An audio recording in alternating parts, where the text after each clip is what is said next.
알고는 싶은데 읽기에는 바쁜 우리를 위한 독서 대행 콘텐츠 직독잡설 시작합니다.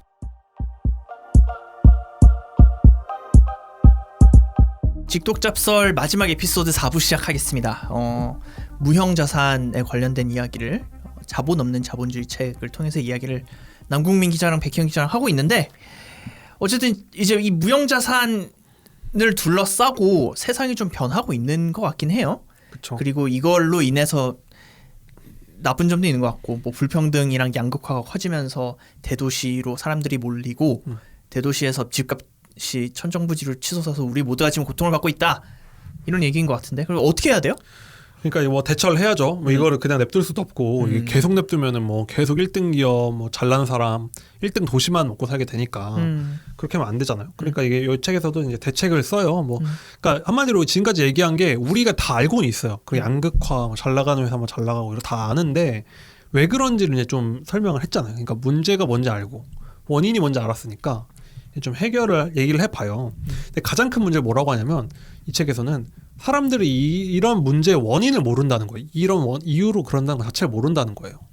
뭐 그러니까 불평등, 양극화 다 아는데 왜 자꾸 1등만 저렇게 점점 돼가지? 옛날에는 우리 다 비슷하게 먹고 살았는데 왜 그런지에 대해서 사람들이 잘 몰랐다는 거예요. 근데 그게 이 무형자산의 부상이라는 게 너무 오랫동안 천천히 생기다 보니까 그냥 이게 문제가 생긴지도 몰랐다, 우리는. 그냥 어떻게 살다 보니까 이렇게 돼버린 것 같은 느낌이라는 거죠, 지금. 어느 날 갑자기 이랬으면 다 난리가 났을 텐데. 그렇죠. 갑자기 확 변화가 있었으면은 이제 그쵸. 체감을 했을 텐데. 우리가 그거 하죠. 끓는 물 속에 뭐 개구리? 뭐 온도를 너무 서서히 끓으니까 얘가 죽는지도 모르고 그냥 그 안에서 죽어간다, 그런 거죠. 그렇다는 거죠. 그래서 옛날에 아까 말씀드린 거, 우리가 그 무형자산이 본격적으로 부각된 90년대부터라고 하니까 한 30년 전에는 별거 아니었던 거예요. 30년 이제 공장 다니고 하던 시절이었는데 30년 동안 조금씩 커서 이제는 네이버나 뭐 카카오, 구글이 세상을 지배하는 시대가 됐다. 그럼 이제 이걸 어떻게 해야 되냐는 건데, 일단 가장 중요한 게 재산권을 다시 개념을 세워야 된다는 거예요. 남들이 바뀌는 게 이제 점점 쉬워진다고 하잖아요. 옛날처럼 그냥 뭐 물건 2개 놓고 비교하는 정도로 베끼는 거를 판결해도 안 된다는 거죠. 예를 들면은 재산권을 훨씬 더 넓게 봐서 이 사람의 그런 노하우나 이런 거를 재산으로 딱 보장을 해줘야 된다는, 국가가. 그러니까 후발주자들이 뭔가 이렇게 뺏기기를 당하지 않도록 정부가 그런 규칙을 새로 만들어줘야 된다는 거죠. 지금은 그런 규칙이 아니라는 소리네요. 지금은 있긴 하지만 그게 굉장히 부족하고 그리고 그런 노하우가 안 쌓였다는 거예요. 이런 노하우 같은 거를 어디까지 베꼈다고 해야 되는가. 왜냐면 우리의 법은 그냥 물건 훔쳐가는 거, 뭐 이런 눈에 보이는 물건에 딱 수백 년 동안, 인류 수천 년 동안 그것만 생각해 왔으니까 대부분이 그걸로 법을 다 만들어 놨는데, 중요한 건 예를 들면 이런 거죠. 어떤 프로그래머가 만든 소스 코드가 있는데, 코딩하는 그 코드가 있는데 그거를 몰래 받아 적어가지고 훔쳐갔다. 그러면은 그거를 어떻게 볼 것인가에 대해 우리나라 그러니까 아직 전 세계 법 체계가 정교하게 되어 있지 않다는 거예요. 같은 코드를 베껴 왔을 때 그게 그쵸? 저작권 침해냐? 뭐 저작권 침해, 이게 재산권을 어떻게 볼 거냐. 그냥 우리가 남의 물건, 남의 핸드폰 샥 집어가면 확실하잖아요. 절도죄 되게 하는데 그만큼 명확한 게 없죠. 그렇죠. 근데 우리는 이제 아직은 우리가 이게 너무 익숙치 않다 보니까 이런 걸 잘 보호를 못 해준다는 거예요. 전 세계 국가에서 다. 그리고 그냥 옛날에 물건 보던 관점으로 보기 때문에 그런 경계 같은 거를 잘 못 지어주고 이렇게 되면 후발주자들이 새로 도전을 안 하게 되잖아요. 그렇죠. 의욕이 떨어지니까. 그렇기 때문에 이제부터는 이런 무형자산을 어떻게 보호해둘지를 국가들이 엄청 고민을 많이 해야 된다는 거죠. 그래서 요즘 변리사가 좀 뜨나 봐요. 그렇죠. 변리사가 저 변호사 변리사 뭔지 몰랐는데 이게 연봉 1위 직업 뭐 이런 거 나오더라고요. 아, 그래요? 네. 얼마를 벌게요? 제일 싼 친구가 변리사예요. 아, 그래요? 아니에요. 근데 그게 그렇다고 하더라고요. 그 변리사 사무실의 전체 매출이 그 연봉으로 잡히는 효과가 있어서 맞아. 변리사는 좀 많이 뻥튀기가 된다고 하는데, 그래요? 근데 이 변리사가 뭐냐면 한마디로 좀 특허를 다루는, 그러니까 지식재산권을 다루는 변호사? 그러니까 특허 분쟁 같은 걸 주로 하는 사람이더라고요. 제 친구가 그 반도체 공부한 친구가 이 변리사를 한다고 해서 하고 있는데, 그러니까 이과 출신이거든요. 기본적으로 이과 출신들이 전문가들, 많아요. 이과 출신들이 하는데 그걸 법적으로 경계를 나눠주는 역할을 하더라고요. 그러니까 이게 특허 침해를 한 거냐 안 한 거냐, 이 재산권을 어떻게 볼 것이냐를 하는데, 한마디로 변리사들이 하는 직업이 이제 앞으로 더 무형자산 시대에 중요해져야 된다는 거죠. 나의 재산권을 지켜주는 역할. 맞아. 뭐냐면 제 또 친한 친구의 예비 남편분이 변리사인데 둘 다 변리사인데 요즘에 그 마크 비전이라는 그런 스타트업에 들어간 거예요. 그래서 뭘 하는 회사냐 했더니 그 약간 아마존이나 쿠팡이나 알리바바나 네이버나 이런 데서 짭이라고 하나요? 그 짝퉁을 많이 팔잖아요. 가짜 명품 가방들을 엄청 많이 팔잖아요. 그쵸. 근데 이거를 자동으로 찾아가지고 오. 신고를 거는 그런 AI 모니터링 서비스를 오. 만든 회사예요. 오. 지금 이제 크고 있는 회사고 근데 이게 되게 문제가 많이 돼요. 그러니까 뭐 예를 들면 샤넬 같은 거 어떻게 해서 알아내느냐 그런 것들을 AI로 막 구현을 해가지고 와. 그냥 사진으로만 봐도 이게 대조가 가능하게 만드는 그런 회사라고 하더라고요. 그게 가능한가? 와, 그렇죠. 근데 실제로 많은 브랜드들이 이 회사에 의뢰를 했고 또 진행 중이라고 하더라고요. 그러니까 그게 딱 그 유형자산 시대의 경비원 역할을 해주는 거예요. 약간 그런 거죠. 내가 예를 들면은 가방을 만들었는데 그걸 무형 베끼면 자산 시대의 경비원 얘기하는 거죠? 아니죠. 유형자산 시대 경비원이지. 그러니까 한마디로 옛날에는 공장을 지키려면 경비원이 서 있어야 되는데. 그쵸. 지금의 경비원 역할을 한다는 거죠. 그렇죠. 네, 맞아요. 근데 그런 게 있구나. 뭐 그죠. 뭐 특정 업체 홍보는 아닙니다. 어쨌든 그 되게 신박하네요. 네, 뭐 근데 이런 회사들이 꽤 있는 걸로 알아요. 이제 AI를 이용해가지고 뭔가 점점 이렇게 적발해내는. 근데 뭐 이 회사는 이제 브랜드들에 약간 국한이 되어 있겠지만 아까 뭐 남궁민 기자가 얘기한 것처럼 이제 브랜드가 아니라 뭐 많은 것들이 있겠죠. 뭐 그쵸. 이게 과연 특허에 뭐 어디까지 귀속이 되느냐 아니느냐 뭐 이런 아이디어적인 차원에서도 될 수가 있고 뭐 그렇겠죠. 그리고 제 생각에는 훨씬 좀 그런 것도 중요한 것 같아요. 컨텐츠 자체도 무형자산이잖아요. 요즘 유튜버 분들이 많이 당하는 걸 텐데 자기 유튜브 영상 잘 만들어놨더니 막 그냥 마구 가져가는 경우도 있잖아요. 틀 같은 거나 뭐 편집 방식이나 그렇죠. 그런 것도 있고 아니 아예 그냥 창작물 자체를 그냥 저작권을 그냥 침해하는 경우들도 있는데 그건 지금 법으로 잡을 수 있지만 대부분 엄청 좀 가볍게 다루거든요. 근데 우리도 그렇잖아요. 그치? 맞아요. 그러니까 기사가 어떤 창작물이라고도 맞아. 볼 수 있죠. 우리가 당하잖아요. 그러니까 저희 인스타 들어갔는데 이제 왜 이렇게 인스타 그 서핑을 하다가 제 기사가 보이는 거예요. 뭐야? 그래서 윤성원 기자로 친 거 아니에요? 윤성원 기자라고 친 거 아니에요? 그냥 이렇게 캡처를 해놨잖아요. 그런 건 그치. 검색도 못해. 내 맞아, 이름 맞아. 적어놓지도 않아가지고. 그러니까 이렇게 내 기사를 캡처해놓고 뭐, 헐 대박 이렇게 해놓고 그냥 그걸로 맞아. 이제 그쵸. 광고를 뒤에 붙이더라고. 블로그에도 많아요. 그런 맞아. 블로그들 많아요. 그러니까 이런 식의 그건 지금도 저작권법이 있지만 사실 그게 뭐 예를 들면은 제가 카페에 있다가 제 핸드폰을 누가 들고 가면 다 당장 입건돼가지고 난리가 날 텐데 사실 제 글도 엄연히 말하면 재산인데 그러니까 저 오히려 기사는 회사 자산이니까 그렇다 치더라도 맞아요. 제가 예를 들면 블로그나 제 페이스북에 쓰는 글 같은 것들 있잖아요. 자기들이 가져가서 진짜 자기가 쓴 것처럼 하는 사람들 가끔 있거든요. 아 그래요? 진짜 있어요. 근데 제가 그거 엄밀히 말하면 저한테 가장 중요한 자산들 중에 하나인데 그죠. 자기가 쓴 척을 해요. 아니 또 웃기고 뭔지 알아요? 댓글 많이 달리잖아요 기사에. 근데 그 기사에 댓글 달리는 그 사람들의 근거가 기사야. 맞아. 그러니까 자기 의견처럼 얘기를 하지만 다 기사에서 봤던 내용을 자기 의견처럼 야 이 기레기야 땡땡땡땡땡땡 한단다 뭐 이런 식으로 하는데 보면 기사야. 그렇지. 그래서 뭔가 제가 그래서 사실 기사는 좀 공적인 영역이 있으니까 그냥 뭐 가져간다고 치는데 개인적으로 쓰는 그런 글 같은 것들은 제가 만약 그러게. 작가면 엄청 제 재산이잖아요. 그죠. 그걸 먹고 산다고 치면 근데 그게 만약에 제가 신고해도 그게 제가 경찰에 제 글 도난당했어요 신고하면 안 잡아주잖아요. 맞아요. 그 드라마 작가들도 그런 게 문제인데 뭐냐면은 공모전 같은 데다 예비 작가들이 막 내잖아요.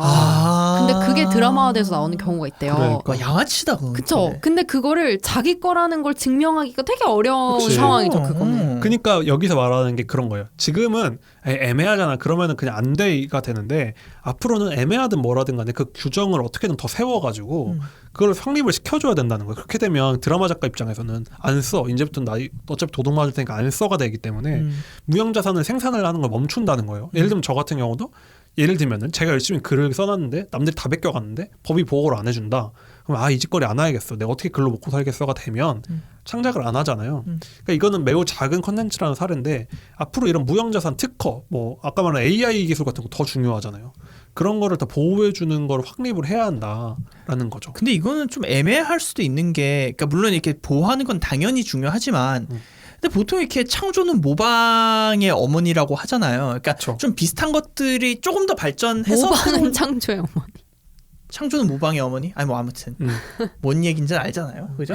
그러니까 모방이 먼저다. 모방을 통해서 새로운 창조가 나올 수 있는 그쵸. 건데 그러니까 하늘 아래 새로운 게 없듯이 네. 좀 비슷한 것들을 엮어서 하거나 근데 뭐 새로운 맞아. 게 만들 수 있는데 그런 것들이 다 한꺼번에 뭐 이건 내 건데 왜 네가 갖다 베꼈냐라고 그쵸. 했을 때 그런 지식 재산권을 그쵸. 엄격하게 적용하면은 그래서 여기서 말하는 게 그게 음. 중요하면서도 아까 말씀드린 그 무형자의 특징이 확장성이랑 시너지잖아요. 근데 너무 이거 베끼기를 막아버리면 시너지가 안 난다는 거예요. 그러니까 남들 거 좀 보고 배워가지고 예를 들어 우리나라 유튜버 수준이 엄청 높아진 게 잘하는 유튜버들 자꾸 보고 따라하고 서로 다 따라하니까 다 유튜버의 수준이 높아진 거잖아요. 그러니까. 예를 들면은 네네. 그렇기 때문에 여기서 확립하라는 게 뭐냐면은 규칙을 세우고 그걸 공정하게 집행을 해야 된다는 거예요. 그러니까 그 사이 어딘가에 규칙을 세우고 나면 막 예를 들면은 규칙 제정자가 편향돼가지고 막 1등 기업만 계속 손들어주고 이러면 아무도 그 규칙을 따르지 않잖아요. 새로운 규칙도. 그래서 여기서 말하는 거는 규칙을 새로운 재산권을 세운 다음에 공정하게 집행하는 국가가 앞으로 엄청 잘 나갈 거다라고 하는 거예요. 예를 들면 옛날에 무슨 절도죄 같은 경우는 훔쳐갔어. 이거는 부패한 정부여도 훔쳐간 거기 때문에 처벌을 하잖아요. 그렇죠. 근데 만약에 법 집행이 좀 편향된 나라가 돼버리면은 사실 이 지식재산권이라는 건 그냥 귀에 걸면 귀걸이, 코에 걸면 코걸이라는 거예요. 그렇기 때문에 법이 좀 엄정하게 집행되는 나라일수록 그런 지식재산권 확립이 확 잘 되고 새로운 투자도 많이 일어난다. 그러니까 앞으로 정부는 더 그런 걸 그 재산권을 엄정하게 하는 걸 훨씬 더 그걸 해야 된다라는 얘기를 하더라고요. 사법 체계가 좀 발달한 나라들일수록 더 이런 게 잘 발달할 수 있겠다는 그렇죠. 얘기가 될 수도 있겠네요. 우리가 떠오르는 게 중국 같은 경우는 너무 그런 게 없지. 없죠. 사실 그 재판부 중국은 아예 공식적으로 재판부 독립이 아니잖아요. 네 맞아요. 그러면 사실 내가 창작자인데 상대편이 그 무슨 공산당 간부의 아들이 만든 회사야. 베껴가. 그 재판값 다 질 거 아니에요. 그러기 때문에 그런 구조들은 굉장히 불리해질 수 있다 얘기를 그리고 실제로 지재권, 그러니까 지적 재산권에 대한 어떤 개념이 아직 저는 중국에 잡히지 않았다고 봐요. 그러니까 그거를 뭐 베껴오고 모방하고 이러는 거에 대해서 거리낌이 없고 사실 그게 전혀 뭐 왜 문제지? 이런 식인 것 같아요. 근데 요즘은 경제가 발달했으니까 예전보다는 좀 나아지지 않았을까요? 왜 제가 이거 좀 된 기사긴 한데 설빙이 중국에 진출한 뒤에 그거를 상표를 베꼈다 이래가지고 설빙이 거기에서 소송을 했는데 어쨌든 이겼다고는 들었어요. 그래요? 네. 오. 설빙이 이겨서 그 이제 베낀 애지간히 베꼈나 보죠. 그러니까 대놓고 베꼈어요. 근데 그런 그러니까. 게 되게 흔해요. 되게 많아요. 그치. 근데 사실 설빙의 지식재산권이라고 딱 할 게 있을까요? 그 아니 얼음빙수? 로고랑 그러니까 맞아, 로고를 로고가 베끼면 있지. 근데 메뉴까지 베끼겠지. 그리고 메뉴도 베끼지. 인절미 같은 하긴. 그런 거요. 근데 진짜 인절미빙수 이런 거는 특허 낼 수가 우리나라 없고. 건데. 그러니까 근데 특허 낼 수 없나? 특허 낼 수 있을걸? 레시피는 특허를 낼 수가 보통은 없어요. 아 그래요? 네, 레시피는 안 돼요. 왜냐면은 내가 백종원 레시피 내가 개발했는데 내 고추장 3스푼 넣는 거 너 특허법 위반하면 안 되잖아요. 그렇죠. 그렇기 때문에 안 레시피는 되는구나. 보통은 그게 인정이 잘 안 되죠. 그리고 또 이제 또 한 가지가 여기서 아까 우리가 집값 얘기 열심히 했잖아요. 그러니까 집값이 오르는 이유가 무형자산이 중요해지면 도시의 혜택이 커지고 그러니까 도시의 집값이 오른다는 거잖아요. 여기서 말하는 건 앞으로 도시를 더 열심히 개발해야 된다고 해요. 왜요? 도시에 모여야지 그 시너지 효과가 많이 나잖아요. 그렇기 때문에 국가 경쟁력 차원에서 앞으로 도시들을 더 고밀로 만들어야 된다는 거예요. 옛날처럼 이렇게 넓게 퍼뜨리고 지금보다 고밀도로 죽을 것 같은데? 그러니까 이거 아니죠. 그러니까 이미 서울 같은 데를 고밀로 하는 게 아니라 지금 고밀하지 않은 데를 대전 같은 데를 더 그렇죠. 고밀도로 애매하게 밀도가 있는 곳들을 확실히 밀도를 높여야지 그 안에서 훨씬 많은 그 창의적인 게 탄생한다는 거예요. 우리나라는 이미 고밀일 대로 고밀이지 않나? 지방 도시들도? 아니죠. 예를 들면 이런 거예요. 요즘에 정치권에서 나오는 얘기 중에 부울경 메가시티라는 걸 많이 얘기하거든요. 네. 부산, 울산, 경남을 메가한 시티, 그러니까 메가시티라면 서울급 정도? 메가시티로 묶는 걸 하자는 얘기가 근데 사실 이거는 경상 그쪽에 이제 지역 정치에서 매번 얘기가 나오는 건데 왜 그런 얘기를 하냐면 부산이 인구가 한 350만 정도 되거든요. 근데 이 정도면 옛날에는 그냥 큰 도시고 충분히 먹고 살만 했는데 아까 말씀드린 것처럼 이게 사람들이 모일수록 훨씬 시너지 효과가 많이 난다는 무형자산 경제는. 그러면은 이 부산, 울산, 경남 지역에 거의 1,000만 명 정도 되는 걸 하나로 묶어가지고 하나의 도시로 묶으면 훨씬 그게 플러스 효과보다 곱하기 효과로 막 그 생산성이 높아진다고 하는 거예요. 근데 그게 물리적으로 가능해요? 그러니까 이런 거죠. 지금은 부산, 울산, 경남 같은 경우가 각각의 도시로 떨어져 있고 생활권이 다르거든요. 근데 서울은 사실 서울만으로는 950만 정도지만 그냥 거의 지방이랑 그 경기도랑 지하철로 다 연결돼 있잖아요. 경기도에서 출퇴근하는 분들 굉장히 많고 인천에서도 출퇴근 많이 하잖아요. 그런 식으로 그 주변 지역을 하나로 연결을 시켜가지고 사실상 하나의 도시로 만드는 게 그 메가시티 구상이거든요. 여기선 당연히 이분은 외국 저자이기 때문에 그 부울경 메가시티를 얘기한 건 아니지만 그렇게 지방에 있는 2급 정도 되는 도시들을 묶어가지고 1급 도시로 만들어야지만 앞으로 생존이 가능할 거라는 거예요. 그렇게 그러니까 지방 도시들이 그냥 냅두면 무형자산 시대엔 경쟁이 안 된다. 무형자산이란 건 모여야지 뭐가 나오는 곳이기 때문에 그렇기 때문에 좀 지방에 있는 곳들은 단위를 묶어가지고 밀도를 높여야지 앞으로 생산성이 높아진다는 얘기를 많이 하고 있습니다. 이쪽에서. 그러니까 옛날에는 도시 하나, 공장 하나, 백화점 하나 그러면 한 도시가 돌아갔지만 앞으로는 이제 그렇게 생존이 아예 안 된다는 거예요. 그래서 묶어가지고 매우 밀도가 높은 도시를 만들어야 된다. 앞으로는 그런 얘기를 하고 있습니다. 그렇군요. 그 지금 요즘 정치권은 저기 뭐야 지방분권 얘기를 하고 있는데 여기도 지방분권에 크게 뭐 엄청 벗어난 얘기는 아닌 것 같긴 한데 지방분권을 하더라도 좀 고밀도로 해야 된다 이 책에 그쵸. 따르면 그렇죠. 그런 얘기예요. 근데 이거는 지금 우리나라 그 정치권에서도 그 메가시티라는 게 힘을 받는 이유가 그러니까 노무현 정부 때까지 그때도 이제 지방 국토계획 균형 개발이 엄청 이슈였고 맞아요. 그래서 지금 전국의 그 혁신 도시가 그때 만들어진 맞아요. 거잖아요. 그러니까 예를 들면 뭐 지방 중소도시에 신도시를 옆에 하나 만든 다음에 공공기관 하나씩 가 있고 그러니까 도시당 공공기관 한두 개씩 이렇게 전국에 흩뿌러져 있었는데 이거를 사실 취지는 좋지만 좀 실패했다고 보는 이유가 이제 그 정도 규모의 도시로는 사람들이 잘 안 간다는 거예요. 그렇죠. 그래서 지금 얘기가 나오는 게 그런 흩뿌러져 있는 기반 시설들을 뭐 예를 들면은 뭐 저희 호남 지역에서는 광주를 중심으로 다 모으고 저쪽 이제 경상도 쪽은 이제 부산 경남 이쪽으로 모으고 이런 식으로 하자는 얘기가 실제로 우리나라 정치권에서도 많이 나오고 있거든요. 왜냐하면 도시 연구하는 분들이 먼저 하는 얘기라서 그렇기 때문에 이런 식으로 이런 무형자산 시대에는 더 그런 집중이 필요하다. 그래야지 오히려 지방이 오히려 살 수 있다는 얘기를 많이 합니다. 신기하네요. 그래서 메가시티 얘기는 계속 나올 수밖에 없을 거예요. 그래서 제가 알기론 전남도랑 광주시가 합치자는 얘기가 지금 아마 계속 나오고 있을 거예요. 전남 전남 광주? 도랑 시랑 합치자고요? 전남도랑 광주광역시를 합치자. 아 이제 광역시는 독립돼 있으니까 그냥 그걸 전남도로 그냥 그렇죠. 아예 하나로 하나로 합치자. 만들어보자. 그런 얘기를 하고 있다고 합니다. 그러니까 이게 점점 더 지방들도 고밀도 도시가 돼야 된다. 대도시가 되어야 한다. 얘기를 하고 있죠. 그래야지 가까이 사는 사람도 많고 더 똑똑한 분들 더 많이 모이고 서로 좋은 영향도 받고 할 수 있으니까. 재밌네요. 앞으로 이렇게 좀 뭔가 고밀도로 될지. 그렇죠. 그리고 이제 또 다음에 얘기하는 게 금융도 달라져야 된다고 하는데 우리 무형자산은 아까 맨날 라이언 얘기한 것처럼 라이언의 가치를 아무도 모르잖아요. 그죠. 예를 들면 제가 웹툰 작가예요. 뭐 엄청 인기 많은 웹툰 하나 썼어. 그래서 제가 만든 캐릭터 뭐 제 고향 시루 캐릭터로 대박을 쳤다고 쳐요. 그럼 제가 은행을 가잖아요. 그럼 내가 분명히 시루 캐릭터가 전 국민에게 사랑을 받지만 은행에 가서 이 시루 캐릭터로 사업을 하려고 하는데 돈을 좀 빌려달라고 하면 보통은 옛날에 공장 짓거나 이럴 때는 공장을 담보로 대출을 받죠. 그렇죠. 공장은 얼마인지 나오니까. 근데 요즘은 예를 들면 제가 시루 캐릭터를 가지고 와서 그거로 대출 받으려고 그러면 은행들이 거의 대출하기 힘들 거예요. 이게 얼마인지는 모르니까. 거의가 아니라 대출 해주는 못 곳이 받겠죠. 없겠죠. 못 받겠죠. 거의가 아니라. 거의가 못 받겠죠. 아니 펭수를 데리고 가서 EBS가 대출 받으려고 해도 그건 어려울 걸? 그러니까 팽수를 담보로 만약에 은행이 팽수를 압류해도 네.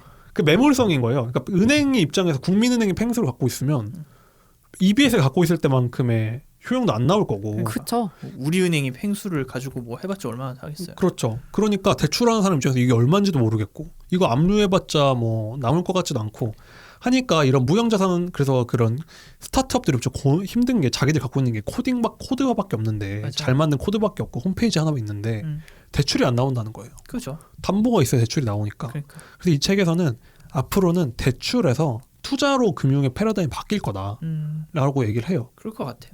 그러니까 옛날같이 담보대출 받는 시대는 물론 계속 가겠지만 그런 기업가들은 점점 대출보다는 투자의 시대로 갈 거다.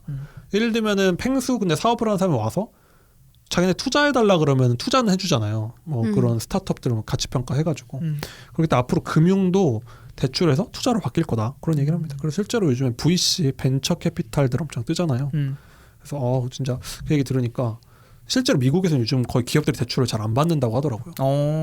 거의 그냥 상장하고 IPO 하고 말지. 근데 그 요즘 특히나 IPO가 그 대 IPO의 시대였어서 그런 걸 수도 있을 것 같고요. 그냥 돈이 너무 많으니까 그쵸. 성장하면 다 투자를 하고. 근데 국내에서도 요즘에 그 자꾸 정부에서 하는 것 중에 하나가 기술 보증 대출 많이 해주라고 정부에서. 맞아요.